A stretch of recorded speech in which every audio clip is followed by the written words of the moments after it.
இன்றைக்கி வந்து மேம் காலேஜுக்கு வந்து லேப் எடுத்துகிட்டு சொன்னாங்க. பட் இது என் லேப்லேயே ஃப்ரெண்டு லேப் எதுக்குன்னா ஏஐ டூல்ஸ்னு சொல்லி தரேனாங்க. அவ்வளோதான். காலேஜுக்கு போயிட்டு வீட்டுக்கு வந்ததுக்கப்புறம் எங்கள் அம்மா ஸ்டஃப்டு சப்பாத்தி வந்து பண்ணியிருந்தாங்க. எனக்கு சப்பாத்தியே பிடிக்காது, பட் இது வந்து டேஸ்ட்டாக இருந்துச்சு.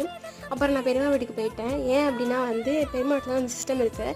ஏஐ டூல்ஸ் சொல்லி கொடுத்தாங்களே, அது இன்றைக்கே போய் ஒர்க் பண்ணி பார்த்தா தான் எனக்கு மண்டையில் நிற்கும். நான் இப்படி தான். நீங்கள் அப்படியா இல்லை வந்து உங்களுக்கு சொல்லி கொடுத்தனே மண்டையில் ஏறுமான்னு சொல்லுங்கள். நான் எனக்கு வந்து ட்ரை பண்ண மட்டும் தான் மண்டையில் ஏறும். அந்த டூல் பற்றி தெரிஞ்சுக்கணும் அப்படின்னா வந்து கமெண்ட் பண்ணுங்கள். டீட்டெயில் வீடியோ வந்து நெக்ஸ்ட்டு நான் போடுறேன்.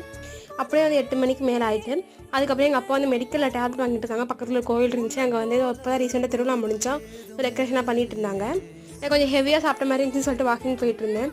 ஒரு நாள் கூட என்ன நிம்மதியாக வாக்கிங்கே போக விட மாட்டான். இவன் வந்து எங்கள் வீட்டு டாக் சிம்பா. எங்கள் வீட்டு டாக் கிடையாது, ஒரு ஸ்டே டாக் தான். பட் வந்து ரொம்பவே பெட்டு. பின்னாடியே தான் வந்துட்டு இருப்பாங்க. அப்படி இப்படின்னு அவனை உட்கார வச்சுட்டு ஒரு 200 ஸ்டெப்ஸ் தான் என்னால் போக முடிஞ்சிச்சு. நான் வந்து எப்பயுமே ஸ்டெப் கவுண்டர் யூஸ் பண்ணி தான் நான் பண்ணுவேன். லாஸ்ட்டில் வந்து வீடியோ அட்டாச் பண்ணுறேன். நான் வந்து மேக்ஸிமமே 1300 தான் பண்ணியிருக்கேன் இது வரைக்குமே. 6000